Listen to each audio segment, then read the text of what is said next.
시청자 여러분 안녕하십니까. 지금부터 전욱현의 안보정론을 시작하겠습니다. 자, 이번 시간에는요, 법원 재판, 그러니까 재판 문제, 이재명 재판 문제하고요, 이 검찰 요것들이 말이죠, 또 배신의 칼을 들이대기 시작했습니다. 여러분들 내란 국조 특위 여기에서 윤석열 대통령을 고발했어요. 출석하지 않았다고. 요거를 지금 금방 어제 이제 지난 4월 4일 날 이제 파면이 됐는데, 오늘이 월요일 아닙니까? 그러니까 금요일 날 파면이고 월요일 날 처음 출근하자마자 이 수사에 착수했어요. 야, 이 배신자들 정말 큰일 났습니다. 대한민국의 보수 우파를 갖다가 아주 이제 칼을 들이대고 있네요. 이재명에 대해서는 하나도 돈봉투 사건 의원들 단 한 번도 강제수사를 하지 않은 인간들이, 야, 이게 유권무죄, 무권유죄입니다. 이게 그러니까 검찰을 없애야 된다는 말이 이게 맞다니까요. 부분적으로. 예, 큰일 났습니다. 자, 그래서 요 내용도 함께 여러분께 전해드리도록 하겠고, 우선요, 중국 문제, 그 다음에 요 선관위, 선관위가 또 칼을 뺐어요. 예, 선관위 문제, 이런 문제를 집중적으로 전해드리겠습니다. 중국이 말이죠, 오래간만에 이번 타락 사건과 관련해서 점잖게 입장문을 내놨습니다. 자, 이렇게 왜 점잖게 나왔을까요? 지난번에 이제 박근혜 전 대통령이 다닐 때는 엄청 세게 내놨어요. 사드 문제를 가지고. 이번에는 꼬리를 많이 내렸습니다. 왜? 부정선거 의혹. 요즘 뭐 중국에서 요 앞방송에도 말씀드렸지만은 간첩들이 많이 잡히고 있잖아요. 그러니까 여기서 세게 나올 리가 없지요. 더군다나 지금 한국은 말이죠, 미중 지금 경쟁, 세력 패권 경쟁 가운데서 한국을 누가 자기 편으로 끌어들이느냐? 왜? 그만큼 한국의 국제적 지위와 역량이 커진 겁니다. 한국을 잃으면 특히 동북아, 그리고 이제 아시아 지역에서 어마어마한 외교적 지렛대를 잃은 거나 마찬가지예요. 그만큼 이제 한국이 그야말로 고래 싸움에 등 터지는 새우가 아니에요. 그러니까 세게 내릴 수 없는 겁니다. 반응을. 예. 그래서 중국 반응, 그다음에 그 검찰의 윤 대통령 이 수사 착수 문제, 그리고 이제 선관위 이 부정선거와 관련해서 특단의 대책을 강구한다. 이렇게 입장문을 내놨습니다. 자, 그래서 이런 내용을 여러분께 말씀을 드리겠는데, 우선요, 이재명과 관련해서 지금 간략하게 이제 앞방송에서 한번 언급을 했습니다만은 조금 이제 자세하게 말씀을 좀 드리겠습니다. 보도들이 항상 제가 여러분도 잘 아시겠지만 굉장히 빠르게 보도를 하기 때문에 좀 그 추가적으로 좀 보도가 많이 나왔어요. 이제 밤이 되니까. 자, 그래서 우선요, 대장동 대판 이거 출석을 안 했어요. 5번째. 자, 여기에 대해서는 재판부가 포기했습니다.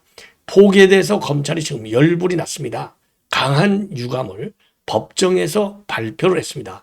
이거를요, 보도자료를 낸 게 아니고 법정에서 재판장한테 강하게 유감을 내면서 반발을 한 거. 이거는 나름대로 상당한 의미가 있다. 왜? 이재명의 재판 리스크가 지금 한두 개가 아니잖아요. 이런 식으로 말이죠, 지금 법원이 싹 꼬리를 내린다? 그러면 이거 법원 또 날려버려야죠. 헌재만 날릴 게 아니라 법원을 날려야 됩니다. 강하게 우리가 지금 비판의 수위를 높여야 돼요. 그래서 검찰이 강하게 나온 것은 그나마 이게 진짜인지 아닌지는 모르겠지만은 그나마 다행은 아닌가. 자, 그래서 요 대장동 재판에서의 검찰 발언 내용, 재판부 발언 내용, 그리고 이제 대북 송금 사건이 결국은 다시 돌아가기 시작한다라는 내용. 그 다음에 대법원에서 조의대가 제대로 긴급 조치에 착수했다라고 하는 내용. 요 세 가지를 중점적으로 전해드리도록 하겠습니다. 자, 오늘이요, 5번째 출석을 안 했어요. 21일, 24일, 28일, 31일에 이어서 오늘이 5번째가 됐습니다. 자, 그동안에요, 벌금을 300만 원 물리고 500만 원 물려서 800만 원이 내려갔는데, 그 당시에도요, 강제구인 같은 것을 한번 검토했다. 그런데 오늘 결국은 입장을 내놨어요. 강제 구인이나 감치는 안 하겠다. 그 이유인즉슨 지금 법원에서 판단이, 아니 국회의원 해봐야 체포동의안 동의를 받아야 되는데 체포 동의를 하지 않겠느냐. 그래서 소환을 포기하겠다라는 말을 공식적으로 법정에서 판사가 밝혔어요. 요 조영우 판사 능력이 있다 이렇게 알려졌는데, 요것도 권력 앞에 무릎을 꿇네요. 아니 국회가 동의를 해주고 안 해주고는 국회 차원의 일인데 왜 그것까지 감안해서, 그러면은 모든 피고인들 재판할 때 이 피고인이 뭐 만약에 구속을 그대로 또 장기형을 취하면 반발할 건가 안 반발할까? 그럼 그것까지 감안해서 중형을 선고를 안 해야지. 왜 중형 선고에 반발할 거 뻔히 알면서 반발하지 않는 피고인이 어디가 있어요?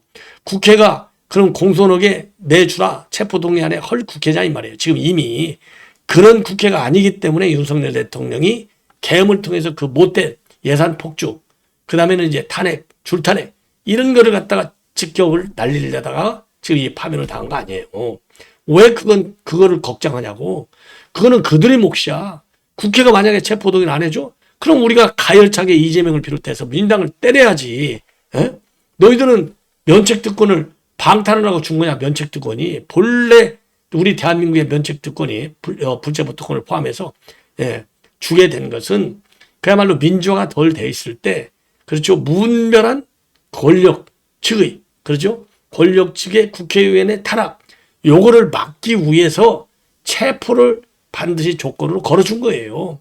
그러니까 이 검찰의 수사권 남용 이거를 막으려고 법원의 영장 남발 요거를 막으려고 한 것이지, 이렇게 방탄하려고 한 게 아니야. 이런 불법 범죄인을. 이거 취지를 제대로 알아야 돼, 이 재판부야. 똑바로. 이런 인간을 갖다가 구속영장을 청구를 해야지. 체포동의안을. 구인장인지 감치 명령을 내려야 될 거 아니야. 예? 그래야 민주당한테 우리가 이런 민주당을 해산하라. 이게 민주당이 이게 제대로 된 적법 정당이냐. 이런 이재명이가 이게 제대로 법치주의를 지킬 수 있을 것이냐. 비판의 장이 또 열리잖아. 뭐 하는 거예요 도대체 법원.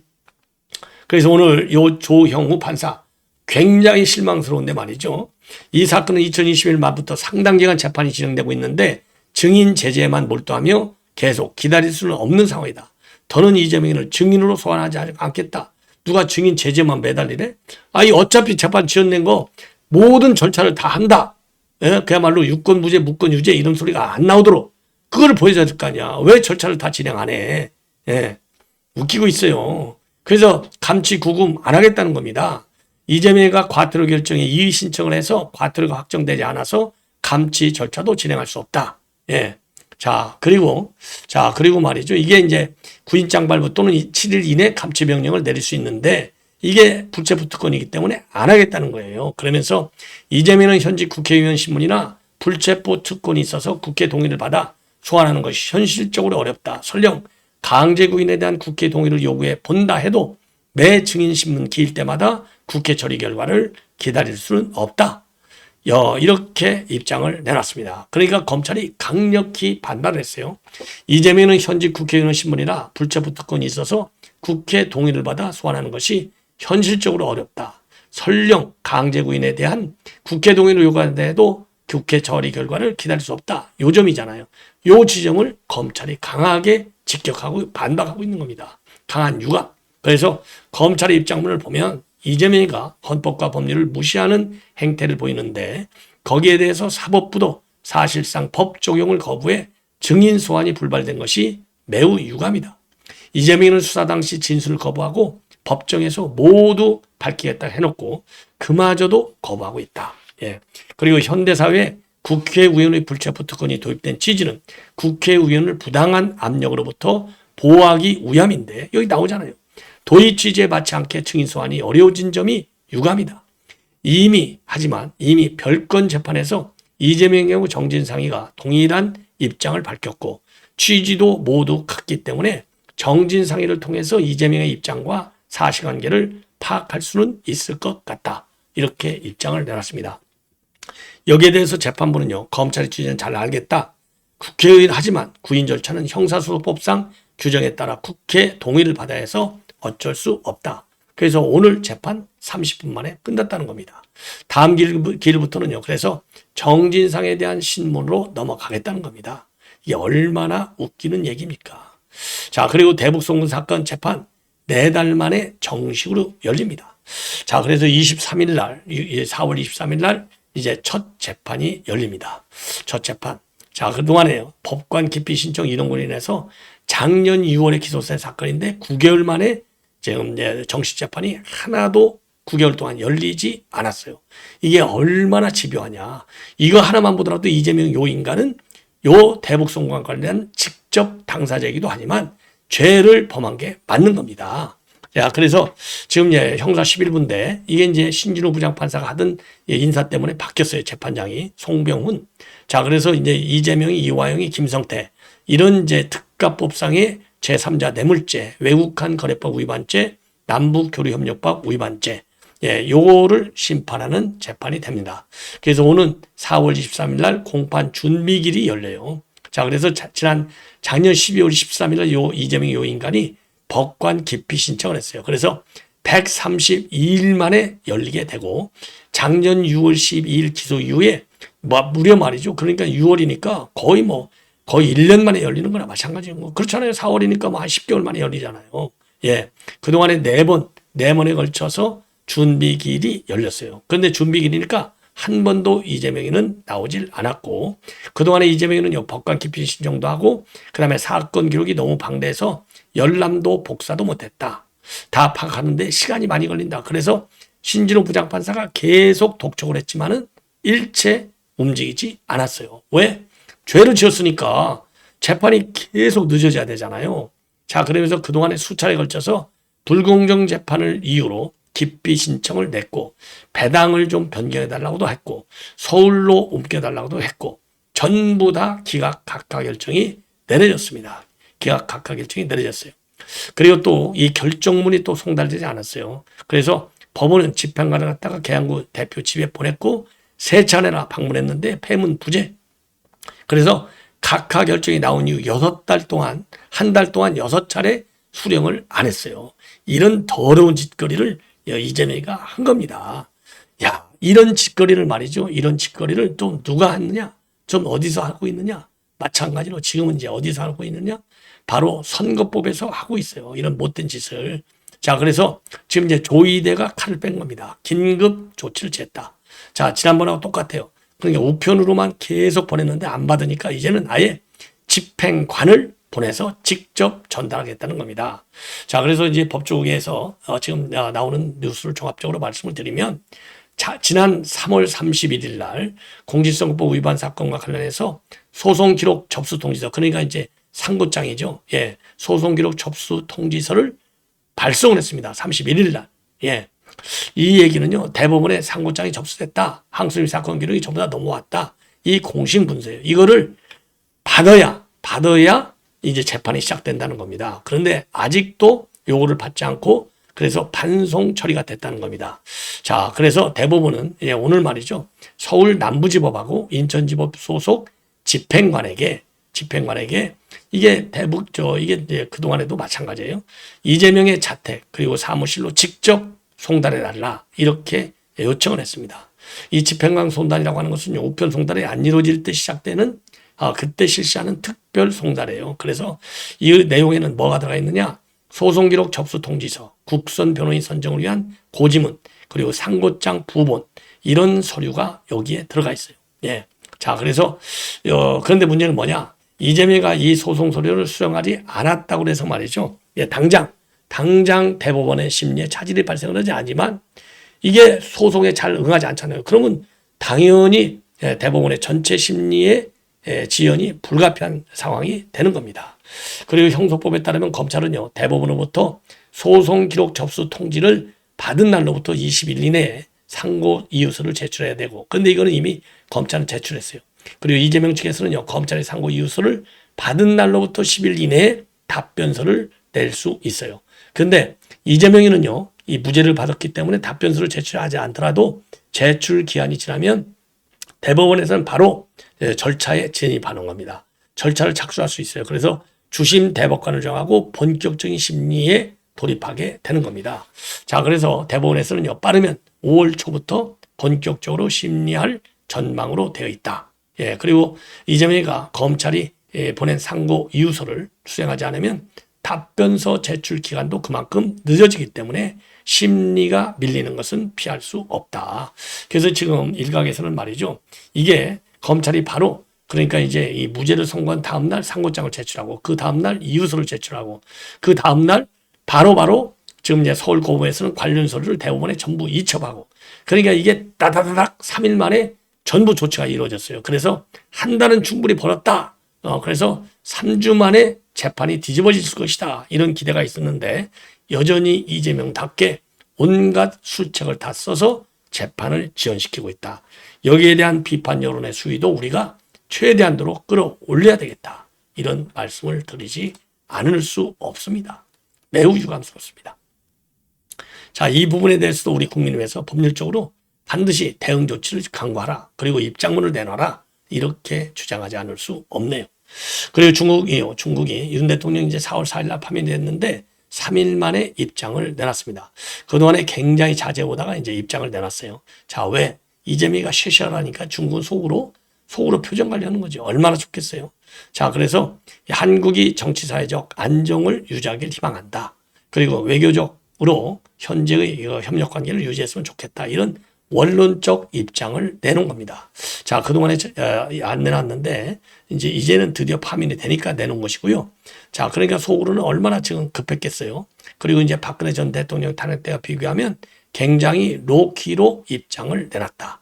그 이유는 박근혜 전 대통령 때는 중국이 우리 국내 전국 현안관에서 큰 이슈화가 안 됐는데 이번에는 부정선거 개입서부터 시작해갖고 간첩행위에 이르기까지 어마어마한 지금 이 중 정서가 지금 나오고 있잖아요. 그러기 때문에 그런 우려, 반중 정서를 우려한 이 로키의 입장 표명이 아닌가 생각이 듭니다. 예. 자, 그래서 중국 린젠 외교부 대변인이 발표했는데요. 정례 브리핑에서 발표를 했습니다. 자, 그래서 중국은 이번 판결에 주목하고 있으며 이는 한국의 내무 문제로 우리는 한국이 국내 정치 의제를 질서 있게 추진하고 정치 사회 안정을 유지하기를 희망한다. 예. 그리고 중국과 한국은 이제 기본적으로 중국은 우리 한국의 안정, 한반도의 안정을 기조로 하고 있어요. 외교 정책 기본이. 그래서 이게 외교 정책의 기본에 일관성이 있는 적용이 되는 겁니다. 기본이 한반도에서 안정, 그리고 평화와 대화, 이거를 강조하고 있습니다. 그리고 그리고 이제 미국의 개입을 반대하는 것이죠. 그리고 중국과 한국은 움직일 수 없는 가까운 이시자 때려야 뗄 수 없는 파트너로 중국의 대한국 정책은 일관되고 안정적이며 확실하다. 우리는 한국과 함께 외교관계 수립의 초심을 굳게 하고 설린 후의 방향을 지키면서 호혜와 상생의 목표를 견지하고 전략적 협력 동반자 관계의 건전하고 꾸준한 발전을 추진할 준비가 되어 있다. 여기서요, 전략적 협력 동반자 관계는 우리가 한미 관계는 동맹 관계잖아요. 그런 것처럼 한중 관계는 전략적 협력 동반자 관계가 되겠습니다. 그래서 동맹 관계보다 2단계가 낮은 관계예요. 자, 요거를 강조하는 겁니다. 자, 그래서 그동안에는 한국 내부 일이야. 내정 가서 뭐 안 돼. 이렇게 조심을 하다가 이제 공식적인 첫 입장문을 내놨습니다. 그리고 작년 12월 달에 윤석열 대통령이 대국민 담화에서 중국인 간첩을 언급한 바 있어요. 그때는 깊은 놀라움과 불만을 느낀다. 강하게 반발한 바 있습니다. 그런데 지금 이제 꼬리를 많이 내린 거예요. 그리고 이제 중국 관영 매체들은 이미 관련 기사를 보도한 바 있어요. 그래서 그날 당일날은 신화사 통신에서요. 지금 2번째로 파면이 됐다. 그러면서 한국 정계는 새로운 대통령 선거의 시기에 접어들게 된다. 이렇게 보도를 한 바 있고, 그리고 또 여론조사 결과를 인용하면서 한국 국민들은 다음 대선에서 정권 교체를 희망하고 있고 제1야당인 이재명이가 가장 인기 있는 후보다. 그러면서 이재명의 지금 선거법 3심 판결이 선고되지 않아서 3심 진행 상황이 어떤 영향을 미칠지 지켜봐야 한다. 이재명에 대한 관심이 지대함을 다시 한번 알 수 있는 거가 되겠습니다. 그리고요, 지금 선관위 문제, 이 선관위 문제를 여러분께 말씀을 드리겠는데, 선관위가 말이죠, 오늘 입장문을 내놨습니다. 한마디로 얘기해서 선관위원 전체 회의를 열었습니다. 오늘. 그래서 공정선거 장관단을 운영하기로 했어요. 공정선거 장관단은 정치관련 학계들이 주도해서 각계각층 인사들로 구성되고 대선 기간 중 사전투표, 본투표, 개표 과정을 참관할 예정으로 있습니다. 그래서 오늘 선관위원들은요, 투개표 사무의 정확성과 투명성 강화, 선거관리 체제의 신속한 구축, 인력시설, 장비 안정적 확보도 선관위 사무처에 주문을 했습니다. 그리고 노태하기는요, 이번 대통령 선거를 공정하고 투명하게 관리해서 부정선거 의혹을 종식하고 이번 선거가 사회갈등 해소 그리고 국민 화합에 디딤돌이 되길 희망한다. 이렇게 입장을 내놨습니다. 그리고요, 이제 8일 날은요, 17개 시도의원의 상임위원, 사무처장 등이 참석하는 선거관리 대책회의를 열어서 신속한 선거 준비, 안정적 투개표 관리 대책을 논의할 예정으로 있다고 합니다. 그리고 10일 날에는요, 투개표 절차에 대한 이해를 돕기 위해서 언론사 대상 시연회를 열 예정으로 있다고 합니다. 예. 자, 여기까지 제가 마치고요. 이 검찰 관계는 아무래도 바로 이어지는 다음 방송에서 여러분께 보도해 드리도록 하겠습니다. 대단히 고맙습니다.